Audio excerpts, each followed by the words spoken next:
Épître de Paul aux Hébreux, chapitre 7. Ce Melchisédek, roi de Salem, prêtre du Dieu Très-Haut, qui vint au-devant d'Abraham à son retour de la défaite des rois, le bénit, et à qui Abraham donna la dîme de tout le butin, qui est d'abord, selon la signification de son nom, roi de justice, ensuite roi de Salem, c'est-à-dire roi de paix, qui est sans père, sans mère, sans généalogie, qui n'a ni commencement de jour, ni fin de vie, et qui est ainsi devenu semblable au Fils de Dieu. Ce Melchisédek demeure prêtre pour toujours. Je fais une parenthèse. Melchisédek est un personnage mystérieux, grand prêtre de Dieu et roi de Salem, qui signifie roi de paix. Melchisédek signifie roi de justice. Il apparaît tout à coup et disparaît sans laisser de traces. Paul dit qu'il est la figure ou représentation du Christ. Pour ceux qui voudraient lire le chapitre où il apparaît, c'est dans la Genèse, le livre de la Genèse, au chapitre 14. Je poursuis verset 4. Considérez combien est grand celui à qui le patriarche, donc Abraham, donna une dîme sur ce qu'il y avait de meilleur. Ceux des fils de Lévi qui obtiennent le sacerdoce ont d'après la loi l'ordre de lever la dîme sur le peuple, c'est-à-dire sur leurs frères, qui cependant sont sortis eux aussi du sang d'Abraham. Je fais une parenthèse. Lévi, un des 12 fils de Jacob, Jacob appelé plus tard Israël par Dieu. Donc Lévi forma la tribu des Lévites, et c'était la seule tribu d'Israël sur les 12 à avoir reçu de Dieu la prêtrise. Moïse et Aaron étaient de la tribu de Lévi. Je poursuis verset 6. Et lui, qui n'était pas issu de leur race, a levé la dîme sur Abraham, et il a béni celui qui avait les promesses. Or, sans contredit, c'est l'inférieur qui est béni par le supérieur. En outre, ici, ceux qui perçoivent les dîmes sont des hommes qui meurent. Mais là, c'est un homme qui... sont des hommes qui... Mais là, c'est un homme dont il est attesté qu'il est vivant.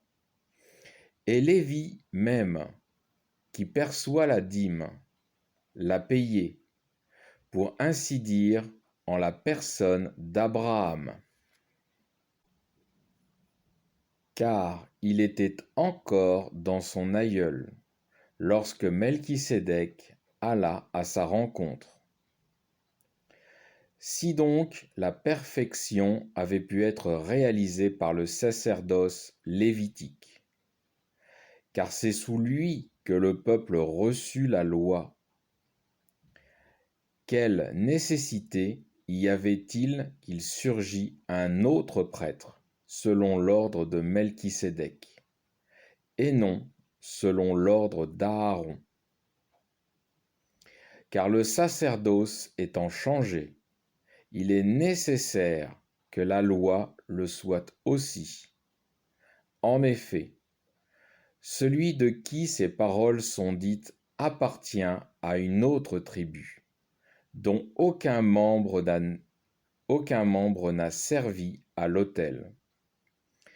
Il est notoire, en effet, que notre Seigneur est sorti de Juda, tribu à laquelle Moïse n'a jamais attribué le sacerdoce. Cela devient plus évident encore, s'il surgit un autre prêtre à la ressemblance de Melchisédek, institué non d'après les prescriptions d'une loi charnelle, mais selon la puissance d'une vie qui ne finit point, selon ce témoignage. Tu es prêtre pour toujours selon l'ordre de Melchisédek. Ainsi a été abrogée la première ordonnance, à cause de son impuissance et de son inutilité, car la loi n'a rien amené à la perfection, mais elle a été l'introduction à une meilleure espérance par laquelle nous avons accès auprès de Dieu. Je fais une parenthèse. Paul explique la supériorité de la nouvelle alliance sur l'ancienne et comment, par l'ancienne alliance avec Israël, Dieu a introduit l'espérance d'une nouvelle alliance par notre Seigneur Jésus-Christ, nous donnant ainsi accès auprès de Dieu. Je poursuis verset 20.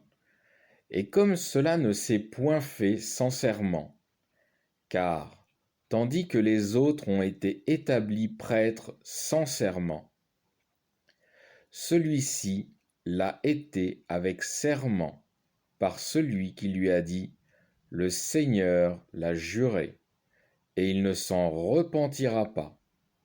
Tu es prêtre pour toujours selon l'ordre de Melchisédek. » Jésus est par cela même le garant d'une alliance supérieure.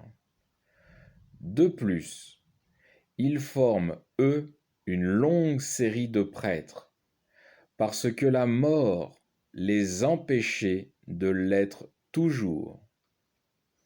Mais lui, parce qu'il demeure éternellement, il possède un sacerdoce qui ne se transmet point. De là vient aussi qu'il peut sauver parfaitement ceux qui s'approchent de Dieu par lui, puisqu'il est toujours vivant pour intercéder en leur faveur. Tel est, en effet, le grand prêtre qu'il nous fallait, saint, innocent, sans tache, séparé des pécheurs et élevé au-dessus des cieux, qui n'a pas besoin, comme les grands prêtres, d'offrir chaque jour des sacrifices, d'abord pour ses propres péchés, ensuite pour ceux du peuple. Car ceci, il l'a fait une fois pour toutes, en s'offrant lui-même. La loi, en effet, institue grand prêtre des hommes sujets à la faiblesse. Mais la parole du serment, intervenue après la loi, institue le Fils qui est arrivé à la perfection pour l'éternité. Fin du chapitre 7.